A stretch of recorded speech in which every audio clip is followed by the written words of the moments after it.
I'm not quite sure. Namaste.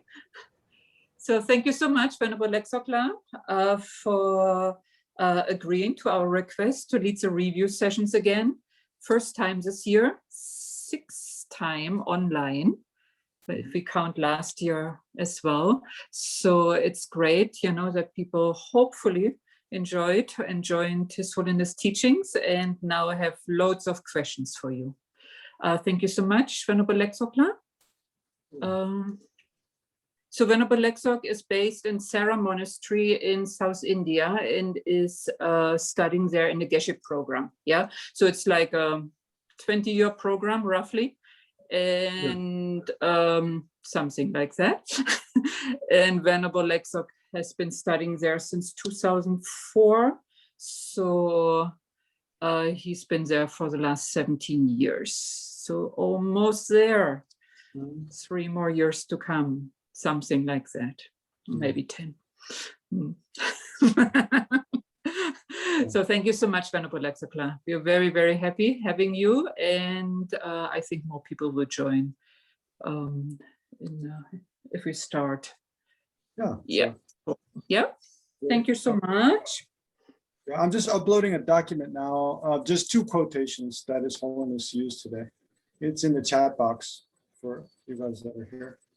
So there's His Holiness didn't teach that much today, right? So there's not so much to go through, but these 2 quotations that His Holiness used are the one is just as a goldsmith analyzes gold by cutting, rubbing, and burning. Let's see, oh, bhikshus and scholars. Wait, I'm trying to open it up on my computer again so I can show you all. I can't think about it at the same time.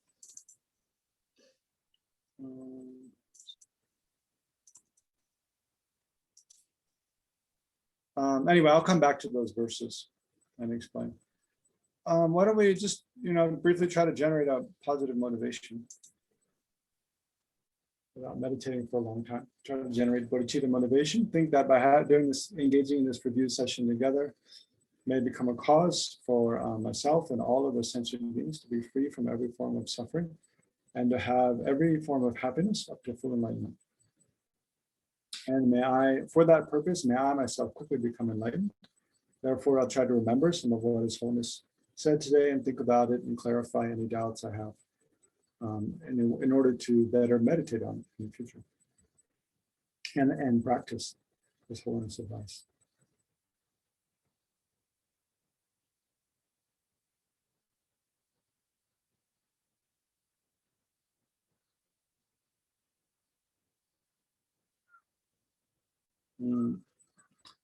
Okay, great. So yeah, we're all incredibly fortunate, of course, to meet, be able to receive even a few words of teaching and advice from His Holiness the Dalai Lama.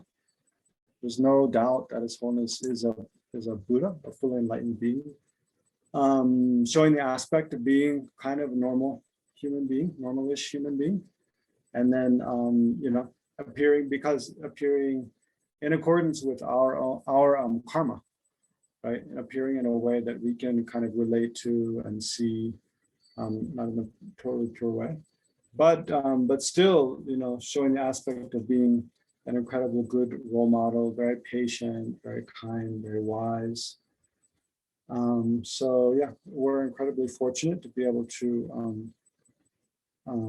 receive teachings, hear His Holiness, His speech, see His smiling face, His holy form. And it's something we should try to take seriously, the opportunity to receive a few words of advice and teachings from His Holiness, not just to listen to it and kind of think, oh, that's nice, and then forget about it. But we should really, try to remember as much as we can what His Holiness said, and then think about it, in the time afterwards, like during the day or in the evening, in the hours and days after His Holiness, after we receive the teaching, and then try to contemplate how, with some skepticism, right? Is it true or is it not true? And then what we find to be true and what His Holiness said, to think about how we can put into practice in our own lives. Yeah. So His Holiness today was teaching at the request of this Mongolian group of students from Mongolia. So today and tomorrow and the next day is all requested by Mongolians. It looks like kind of a maybe I'm not sure it's the government or a specific organization within the Mongolians. I'm not sure, but it looked like kind of prominent leaders in the Mongolian society are there. I mean, one was kind of Jeta Rinpoche, the former abbot of Namgyal, and one of the lamas who's closest to His Holiness and his attendant, Geshe Tashi. They were both there. And then, I don't know, it was just well organized. It was in a big temple. So, but His Holiness only spoke for maybe 20 minutes, and then there were quite a few questions, and His Holiness spent quite some time responding to the questions. So there's not that much to go through. So I hope you all have some questions, and yeah. Well, anyway, we'll see how we have 2 hours. We might not take up the whole time, but use the whole time, but we'll see how it goes. So first, I'll just talk through the main points that His Holiness made, and we'll see where that goes. And then, and including, you know, His Holiness' own speech, and then his response to the questions. And then I'll see what questions you all have. Okay. So let's see. His Holiness began by speaking about the kind of traditional connection between the Mongolian people, which I think is kind of called the Hor race. So, you know, the Mongol people are people not only in current day, like the country Mongolia, but they spread all across, you know, ethnic Mongolians occupy areas across southern Siberia in Russia, you know, southern part of Western Russia, and including, you know, in Kazakhstan and Kalmykia. Well, Kalmykia is in Russia, like Buryatia and Kalmykia are in Russia, but then Kazakhstan and I think a couple other neighboring countries, they also occupy. So there's a big swath of the area that they occupy. So since the time of the third Dalai Lama, they have a really strong connection. So His Holiness, he quoted two verses by Gyalwa Gendun Drup, who was posthumously recognized as the first Dalai Lama, right? So Gyalwa Gendun Drup, the first Dalai Lama, was a direct disciple of Lama Tsongkhapa, who was the founder of the Geluk tradition in Tibetan Buddhism, right? So, so the Dalai Lamas, right from, you know, the first one until now, they've always had a very strong connection with the Geluk school of Tibetan Buddhism. I mean, and the very first Dalai Lama having been a direct disciple of the founder of the Geluk school. But then, you know, as the Dalai Lamas successively, especially with the fifth Dalai Lama, as they grew in influence and prominence and sort of fame in Tibet, they more and more had the respect of all four of the kind of lineages in Tibet, the Nyingma, Sakya, Kagyu, and then of course the Geluk. Yeah, so until, you know, now today, His Holiness is like the leader of all Tibetan people, the religious leader. So anyway, His Holiness quoted two verses by Gyalwa Gendun Drup, the first Dalai Lama, which I'm not sure, I didn't catch what those verses say. If you all caught it in English from the English translator, maybe you can fill me in. But I wasn't sure what the verses said, but it seemed kind of like they were prophetical. They were maybe making some kind of prophecy about the Dalai Lama's connection with the Mongol people or something. I'm not sure.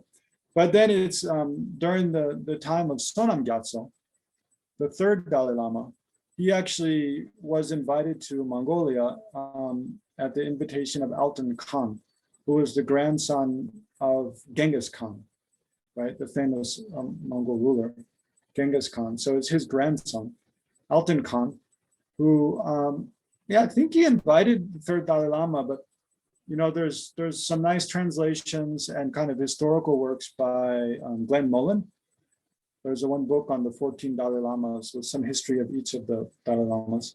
So in there, he tells, kind of a nice, he's a very good storyteller. So he tells kind of a nice story about the third Dalai Lama kind of first arriving on, the plane, a plane in the border area between like Amdo and Mongolia, and meeting Alten Khan for the first time. And when they first met, something like there was, lightning and thunder in a clear sky, and some other kind of miraculous things happened, which helped to kind of convert or make such an impression on Alten Khan and the other Mongolian leaders that they became disciples of Sonam Gyatso. So then he stayed in Mongolia for quite some years and taught, and I think maybe passed away there. I'm not sure if he ever returned to Tibet or not. So it's from that time, the time of the third Dalai Lama, when the Tibetans and the Mongolians had a real strong, priest-patron connection, where typically the Tibetan lamas are the priest, the spiritual leader, and then the Mongolian political or worldly leaders were the great patrons, benefactors of them. And the Mongolians over the generations, they played a big influence in Tibetan politics and kind of power struggles. And His Holiness mentioned that it's the Mongolian leaders probably that gave the title Dalai Lama. Dalai means ocean in Mongolian, and Lama, of course, just means guru. So it's them who bestowed that title by which the Dalai Lamas go. And then he was saying how the Mongolians have very stable faith, and that although over the years, and they've upheld teachings of Buddhism. So, from hundreds of years ago, many young Mongolian men especially would come to the three great seats in central Tibet and other monastic institutions to study Buddhist philosophy in depth. And many became, great scholars, great practitioners, composed very important works, and gained high level of realization, became religious leaders, of course, in Mongolia, but also even in Tibet. So His Holiness was saying how they've had over many generations, many centuries, have had very stable, enduring faith, although sometimes they've encountered many hardships. So he was referring especially to the communist, communist kind of oppression in Mongolia when Stalin, especially under Stalin, but maybe even before Stalin. I don't know so much about the history. But when the communists took over Russia, then they also took over Mongolia, and thousands, at least tens of thousands of monks were killed, and then forced to disrobe, and so forth. It seems His Holiness mentioned the number 100,000. I don't know if there were really that many monks, Mongolian monks at one point, but there were a lot before. And then during the communist rule, they were almost totally annihilated. So then His Holiness said once, once he was offered I think maybe it's the first time he went to Mongolia. I'm not sure.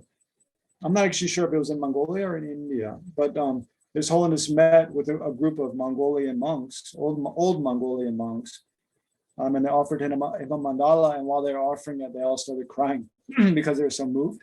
And His Holiness said he was so moved and thinking about all the hardships that they endured, in the recent history in the last 100 years. Then he also started crying. He told that nice story. Then His Holiness gave this quote. So I'll share my screen now, and just to show you this quote. Blow it up a little bit.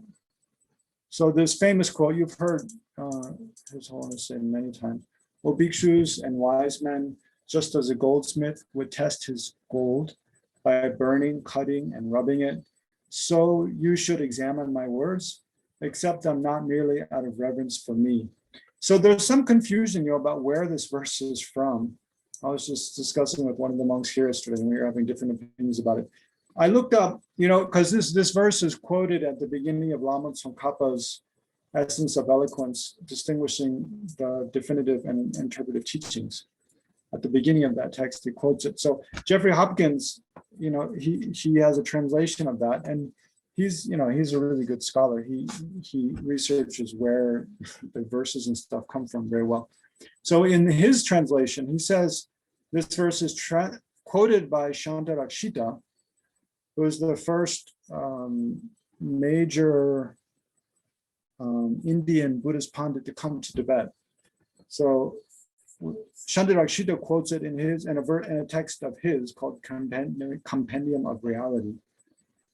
But some people, they cite it as being from the, I think it's called the Gunda.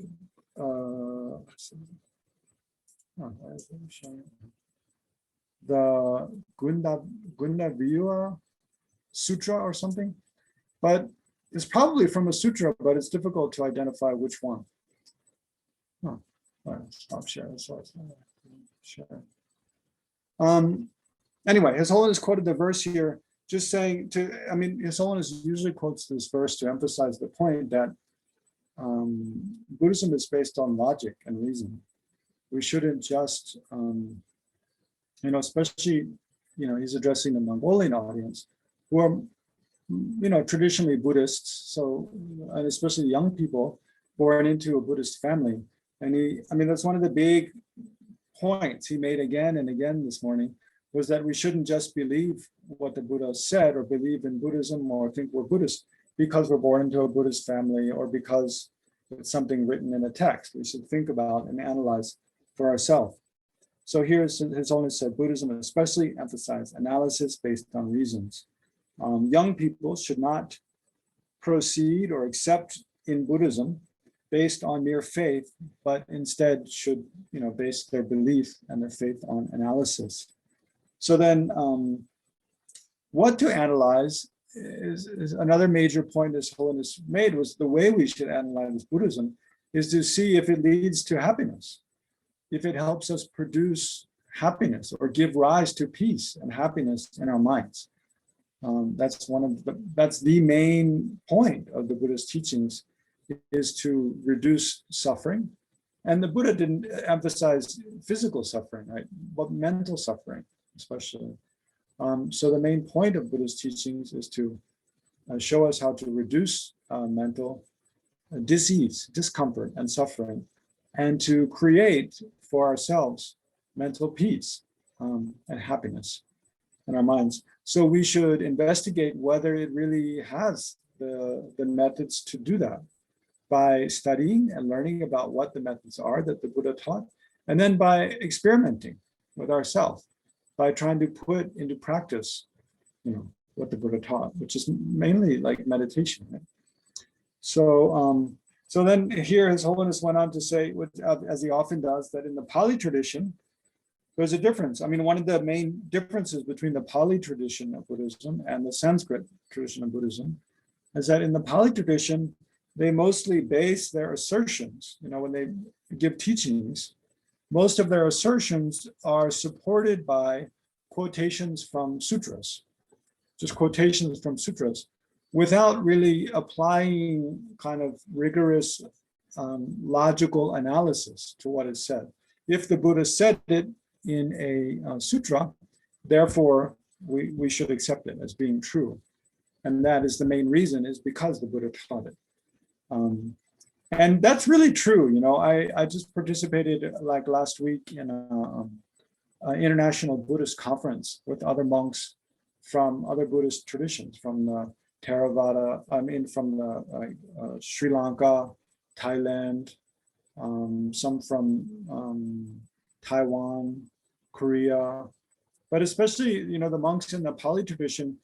I have so much respect for them that they really almost, the really learned ones, which were in this conference, the main speakers, of course, they're quite good scholars, right? That's why they're chosen to be speakers. But almost every point they make, they can support with a quotation from one sutra or another in the Pali canon, which is really impressive. I totally can't do that. And not only me, I'm not a great scholar in this tradition, but even the really good, some of the Tibetan geshes who are really good scholars. Most of them, they can support a lot of their their assertions with quotations from the Indian commentaries by Nalanda Masters, but not from sutra many times. But then, so in the Pali tradition, the main point His Holiness is making is that they mostly support their beliefs or have faith in their understanding of Buddhist teachings because they accept directly what the Buddha said in different sutras. Whereas in the Sanskrit tradition, which arose in Tibet because the first great Buddhist teacher to come to Tibet was Shantarakshita, right? He's a former abbot of Nalanda University, and he's in the 4 tenet systems. He was a tenet holder of the he's a Madhyamaka. Madhyamika means tenet holder of the middle way school. Within the middle way, there's 2. There's the Prasangika and the Sautantrika, which means the consequentialist and the autonomous middle way school. So he is a tenet holder of the autonomous middle way school. But so he's a great logician, right? He had studied extensively the works of Dignaga and Dharmakirti, who were the 2 main foremost kind of Buddhist logicians within Buddhist philosophy, right? Dignaga, and then the student of Dignaga's main student was Dharmakirti.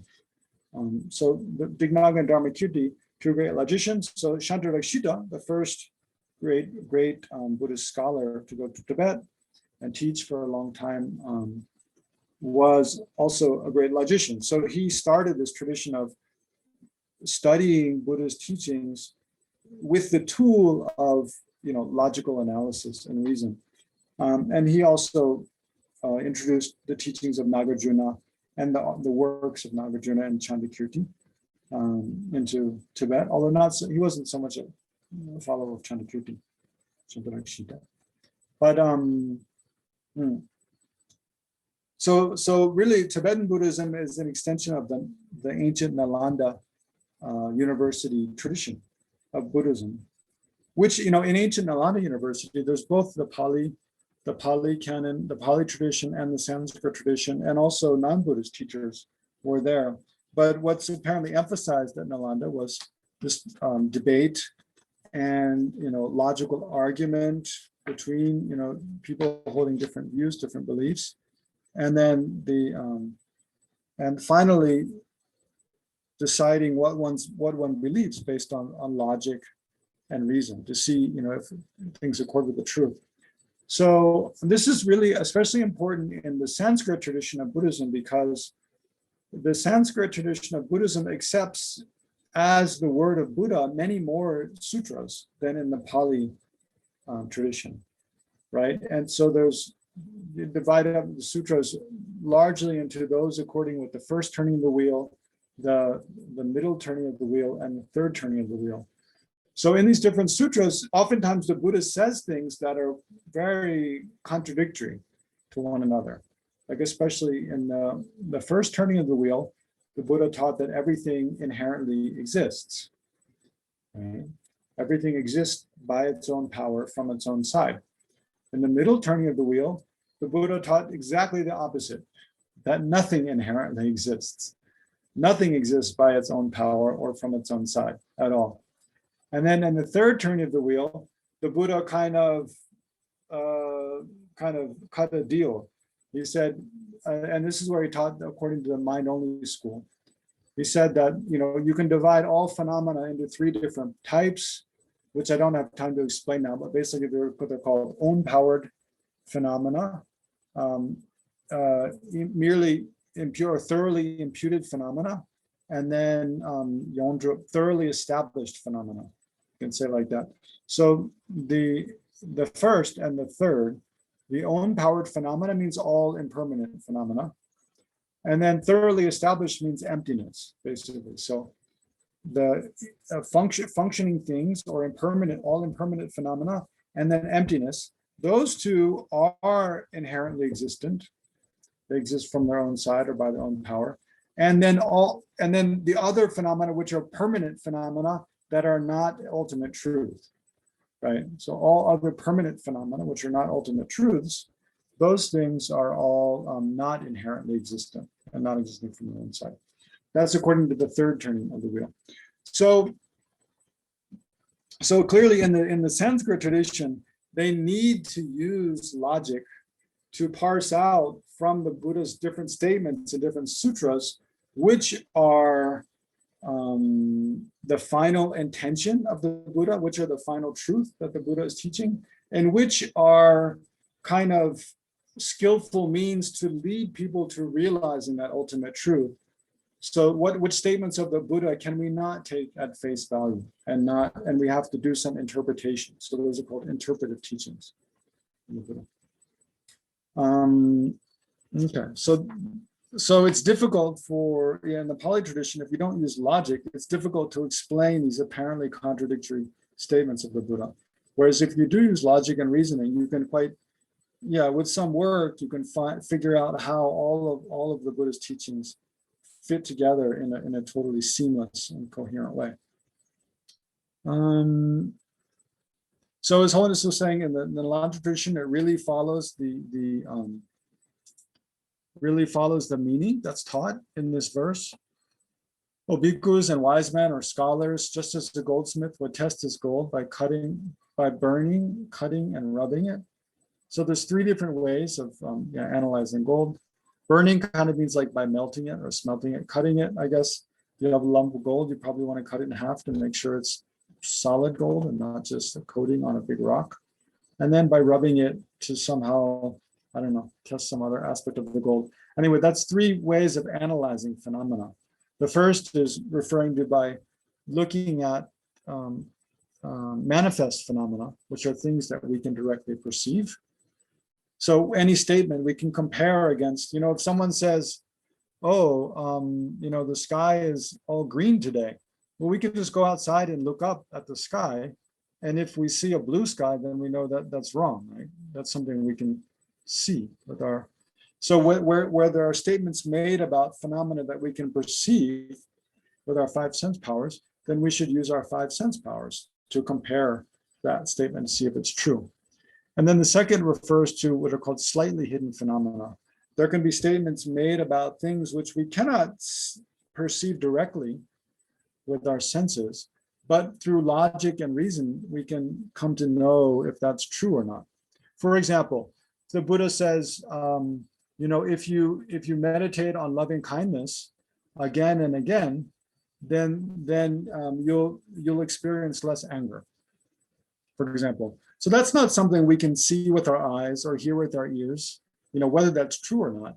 We can't perceive that with our eyes, ears, nose, or tongue, but we can have some experience of that by practice, right? So we can practice meditating on loving kindness again and again, and then see if less anger seems to arise. Or we can look at someone else who's been practicing that and see or look at a group of people who, like some studies are actually done now. Take a group of people, like 100 people, have 50 of them meditate on loving kindness and compassion, several times a week for 8 weeks, and 50 of them just do like yoga or something, do something else for 8 weeks, and see if there's a difference in the frequency and intensity of anger that they experience before and after and between the two groups. So the second way of analyzing gold refers to checking slightly hidden phenomena using logic and reason. Right? And then the third is analyzing statements that speak about a very hidden phenomena. So very hidden phenomena are things that we not only cannot perceive with our five senses, but we also cannot know through logic and reason. So we have to rely on valid scripture, right, to know those things. So that would be something like, like in the Jataka tales, for example, where the Buddha says, in this past life, I was a deer and I taught the other animals in the forest, how to practice morality or something like that. So specific kind of things about people's past lives or about prophecies about the future, we can't know those things through reason, but we can analyze the person who makes those statements to see if, if they'd made false statements in other cases, things we can know were false or not, and kind of so forth. And thereby we can get some kind of evidence for or against, believing that statement. Yeah, so that's three ways of analyzing statements indicated in that verse. But the overall intent of the verse is just that any assertion that's made by anyone, whether it's the Buddha or someone else, we should use those three ways of reasoning to try to assess whether that's a true statement or not. And then His Holiness went on to talk about how the communist Chinese say that, from the time of Mao Zedong, when His Holiness went to China before 1959, and like 1956, he went at the invitation of Mao Zedong, he and the Panchen Lama went to China. That time, one of the last things before His Holiness returned to Lhasa, one of the last things Mao Zedong said to him was, religion is poison, basically. So it's a common assertion by the communists in general, especially communist Chinese, that religion is just like blind faith. It's something that's used to oppress people, right? It's something used to just kind of lead people along and manipulate them, but there's no truth to it. It just makes a bunch of false claims and presents a whole false view of the world. And it's something that most people who follow religion, they just do so out of blind faith without really thinking about what they're doing, and that they believe a lot of things which are totally not true. So His Holiness is saying let's see.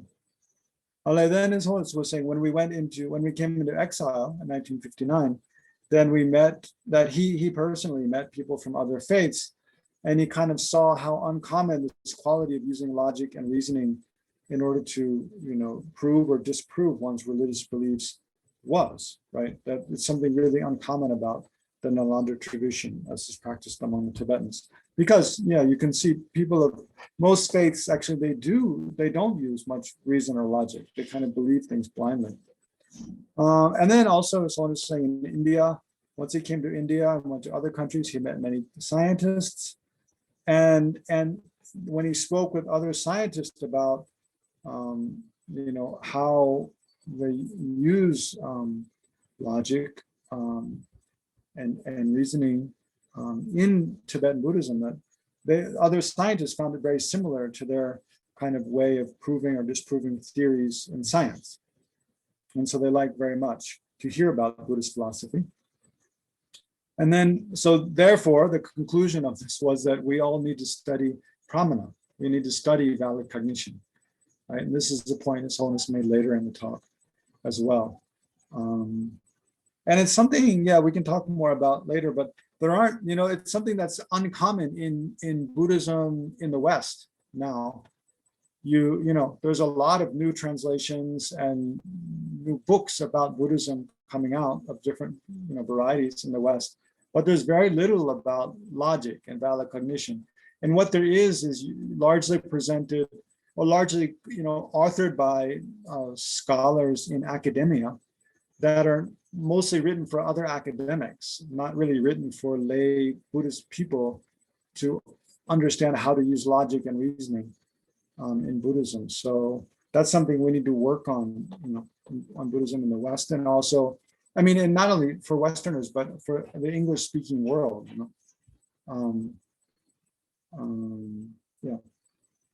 So I'm saying it's very important to study pramana. And then, he just mentioned this verse. So this is the second verse. I think, I'm not 100% sure I have the right verse, but I think this is it, where it's by Chandrakirti. It's one of the last verses in the Entering the Middle Way by Chandrakirti, where Chandrakirti he's sort of saying that Vasubandhu, not directly, but indirectly saying that Vasubandhu, who is one of the foremost scholars of the Vaibhashika school, or actually composed works presenting the Vaibhashika school, although Vasubandhu himself earlier in his life, he was a follower of the Vaibhashika school, but later in his life, he converted to the mind-only school because his elder brother, Asanga, convinced him that mind-only school is better. So this verse here is what His Holiness quoted, I think. This suchness, so it means emptiness, this suchness just explained is most profound and terrifying. Yet, people without past habituation, means habituation from past lives, people without habituation or imprints from past lives with emptiness people with habituation from past lives will certainly realize it, right? So for some people, this presentation of that everything is empty of inherent existence, nothing exists from its own side, is most profound, but it's terrifying. Yet people with past habituation, some familiarity with it from past lives, will certainly be able to realize it. Others, however, despite vast learning, will fail to comprehend this. So he's talking about Vasubandhu here, and some other scholars of some other Buddhist schools. They will fail to comprehend it. Thus, seeing those other traditions, Buddhist traditions, as constructed by the author's own minds. So seeing the philosophical assertions and the kind of explanations by those other Buddhist traditions as being something that are just created by their own minds. It's not actually the intent of the Buddha. As akin to, or that's similar to, the treaties that set forth propositions on a self. So that means they're similar to the treaties set forth by the non-Buddhists who assert a self. Remember, the assertion of no self is something that's common to all the Buddhist philosophical schools. So this is really kind of a dig at the Vaibhashika and Sautantrika, maybe mind-only school, who all accept kind of true existence, right? Whereas in the Madhyamaka school, the main distinguishing characteristic is that they reject anything as being truly existent. So he's saying that you all who assert things as being truly existent, you're not really so much different from the non-Buddhist philosophers. So thus seeing those other traditions as constructed by the author's own minds, as akin to the treaties that set forth propositions on a self, so the non-Buddhist treaties, forsake admiration for treaties and systems contrary to this one. So thus seeing that those are so Chandrakirti is encouraging readers of his work to forsake admiration for those other philosophical systems that are contrary to this philosophical system of the middle way consequentialist school. So and then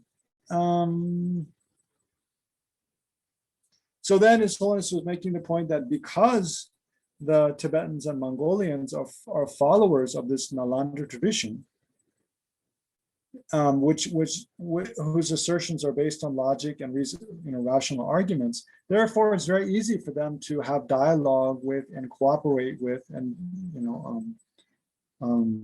engage in kind of projects together with modern scientists, because they both base their beliefs on a similar kind of logic and reasoning.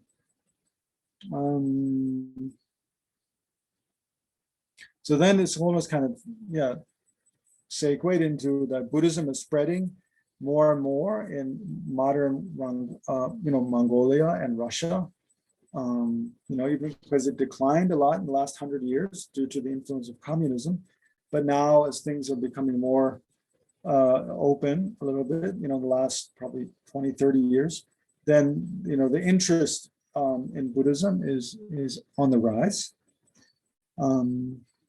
And so he's encouraging young people to check for themselves about whether, the communist and Chinese communist about Buddhism, that is just a blind faith, that people follow it out of blind faith. Is that true or not?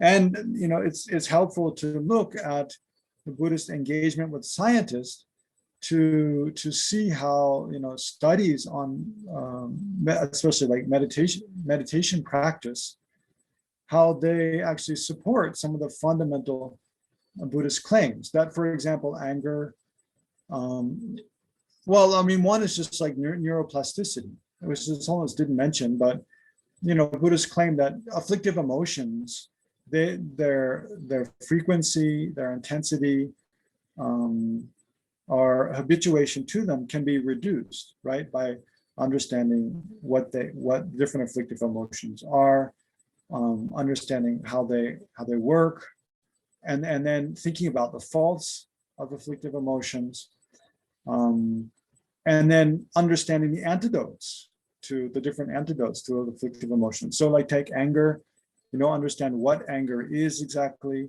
what kind of objects it observes, how it engages with those objects, and what are the different drawbacks, how it affects our physical health, how it affects our relationships with other people, how it affects our own, our own view of ourselves, and how it's very destructive aspects of anger in our lives, and become more aware of, when anger is arising, for example, and then understand the antidotes to anger, of patience and loving kindness, and practice those antidotes, increasing, our understanding and our familiarity with, and actually, habituating ourselves to practicing those antidotes, patience and loving kindness, especially in situations when we're prone to be angry, and that by doing so we can reduce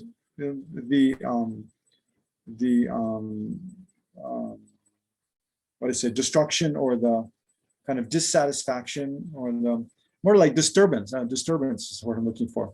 That we can reduce the amount that our minds are disturbed and our lives are disturbed by anger, and we can increase the degree of peace and happiness that we have in our lives by practicing patience and loving kindness more.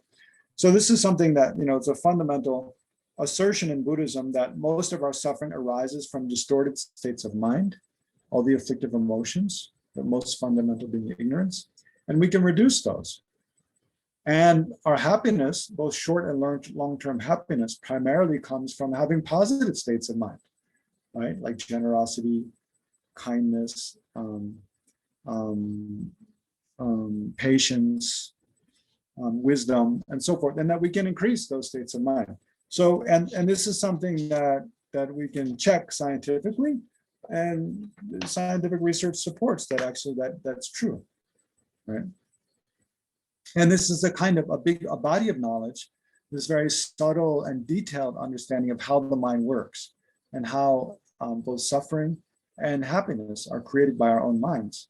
It's something that's probably explained in more detail in Buddhist teachings than in any other religion, and also even in different fields of science, right? Even psychology.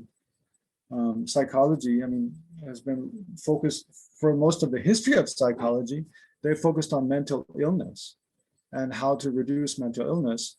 And especially because, I don't know in Europe if it's the same, maybe Europe a little less, but especially in the United States, the field of psychology has been largely from, I was just reading a nice history, a book that's mostly, kind of about the history of psychology a little bit, about how,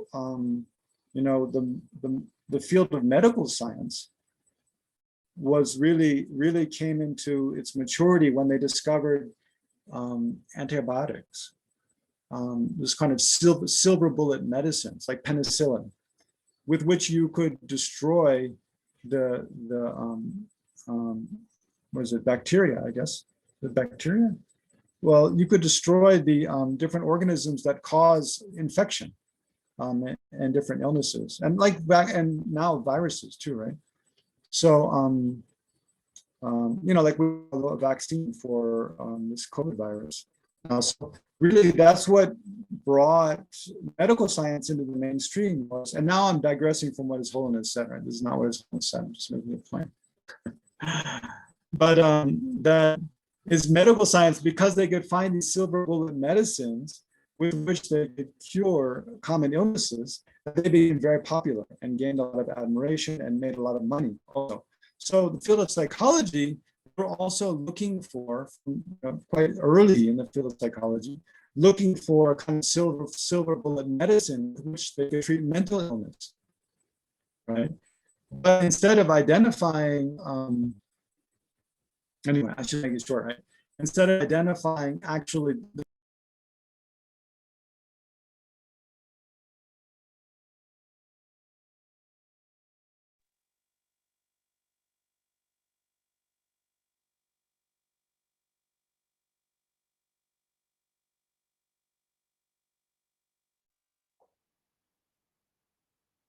We might have lost Venerable Legtsok. Please. Legtsok, are you there, Venerable? Yeah, you can't see Yep. me. Okay. Anyway, you can just listen for a while. Can you hear me? Yes. Not sure. You're breaking up. Oh, really? I'm not saying much. That's true. Okay, Please talk. okay. It sounds like you can hear me. Yeah, maybe if you all turn your videos off, it'll help. It'll help.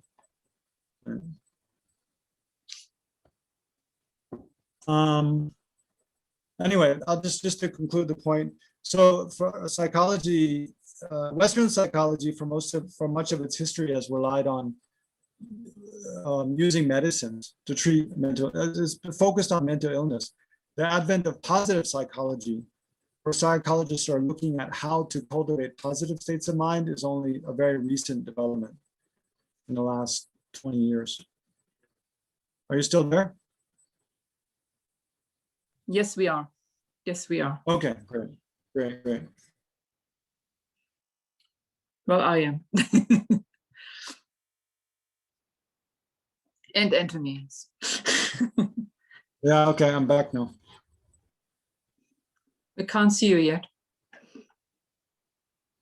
Yeah, see, I can see, yeah. Anthony? Maya, can you see Venerable Legtsok? Is it just me? My bad karma. No, you're not there.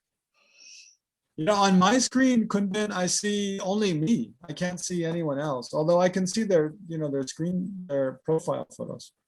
Is anybody seen Venerable Legtsok? No. Anthony? No. No. Anila, it's Margot speaking. I cannot see our Venerable Legtsok. I'm in the same place you're at. I just wanted to let you know. Thank you.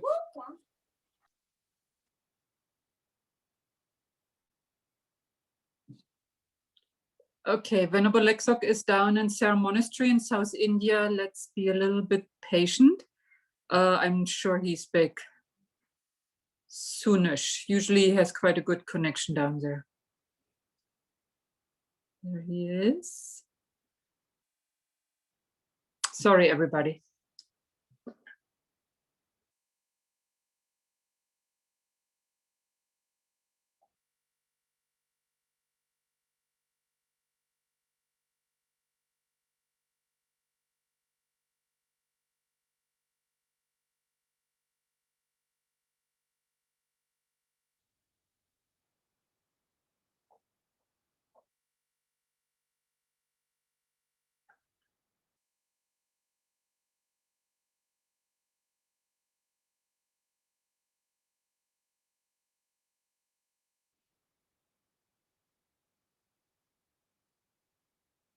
He's trying. Mayala, in introductory courses, what do you do in these cases? You have entertainment program. You dance and sing. Well. Well, actually, we have it didn't happen to us, fortunately, yet.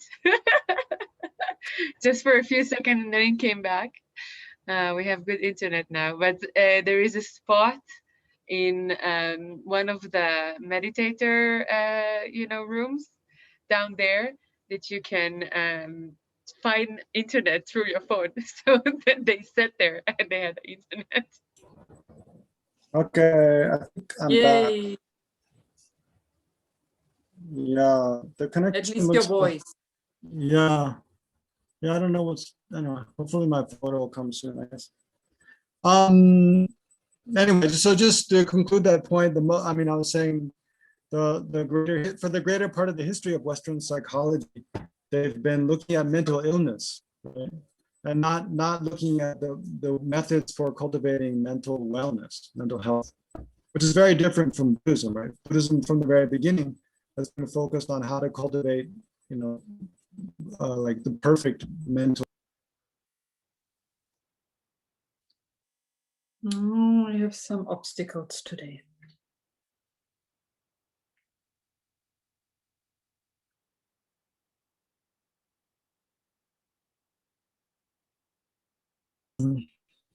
Nope.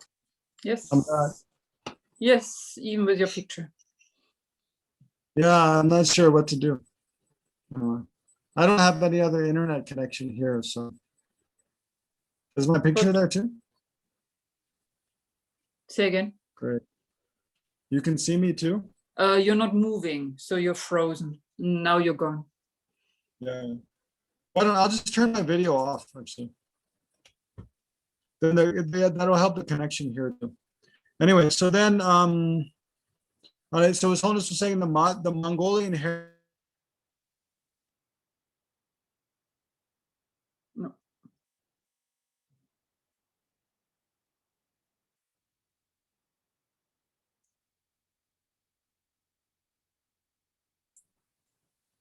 Okay, I'm back.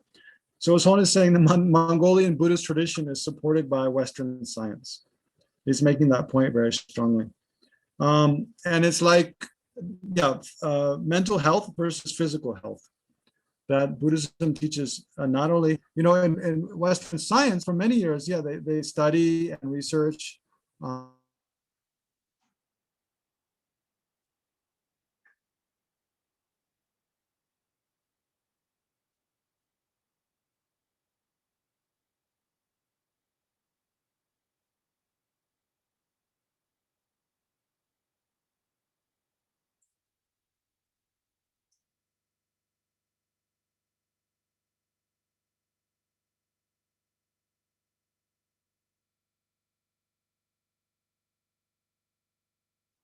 We're so sorry, everybody. We apologize. We have some obstacles, obviously today. And there is Yeah. not we can do. Ah, he's back.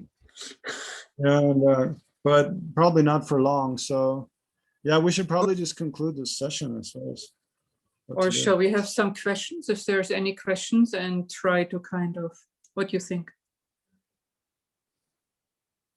Legtsok now? Venerable Legtsok? Oh, he's gone again.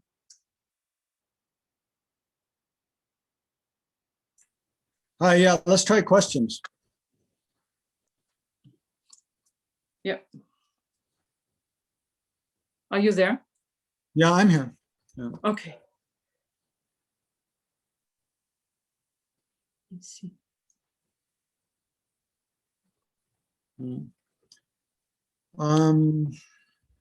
You see the chat? I think that is somebody saying thank you because Venerable Legtsok, you're seeing in the chat?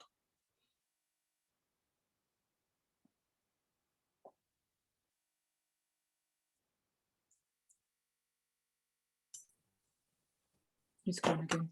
Yeah, I'm back. Yeah, the problem with the chat is every time I go out and come back, I won't be able to see what was typed in the chat. I see. Yeah, I don't think any questions yet in the chat. Antonin, do you have anything via Facebook?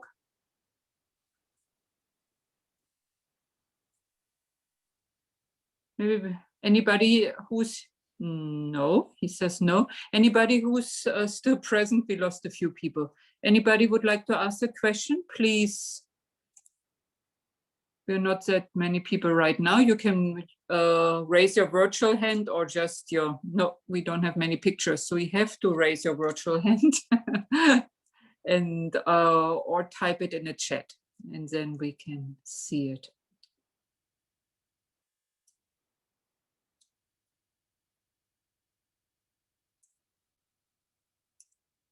Oh, excellent.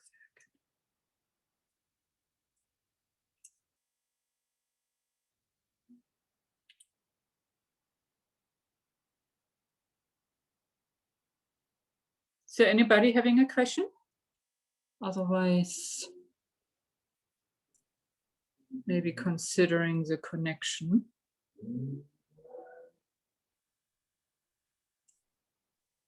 Apurva, was it?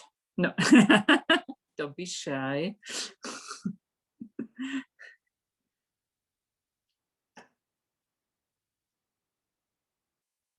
Yeah, if nobody has a question, maybe we wrap it up today, because I think Venerable Legtsok is gone again. Venerable Legtsok, are you there? Yeah, I'm back. Yeah. But You're it's back. not going to last long. I mean, the connection is just crashed basically. Yeah, yeah. It's not So- stable at all. So, well, yeah. Yeah. Also, our tech guy mentions maybe better to finish the session now. And if some question comes into your mind, maybe bring it back tomorrow. Yeah. You can also send it Exactly. yeah, into the register account of Tushita, or best to come back, of course, tomorrow. Yeah. Venerable Legtsok, is that okay? That we're wrapping up? Because if you're not, Yeah, that's great. Yeah, and I Yeah. apologize about the connection here. I'll try to get a better one for tomorrow. So, yeah, we apologize, but what to do? Yes, our karma. Not a great comfort. Oh, he's. Are you still there? Can I still thank you? yeah, I'm back. I'm back. We can't see you, but thank you so much. Yeah, sure. Maybe we have to dedicate by ourselves Yeah, that's better, I think. for the benefit of all sentient beings, and of course for a great internet connection tomorrow. I don't think that's no. Okay. Thank you so much, Venerable Legtsok. I think he's gone again. Oh, I even see a shadow of a picture. Oh my goodness, Anyway, now it gets thank you groovy. again, and to the staff, and thank you everyone, and yeah, hope to see you tomorrow. Thank you so much. Thank you so much, everybody. bye. We really apologize. Usually Sarah has an excellent connection, but today there is some obstacles. Thank you so much. Please make some prayers, and see you tomorrow again at 7 o'clock. Yeah, and have some questions. Thank you. Bye-bye. Have a good evening, good day. Bye.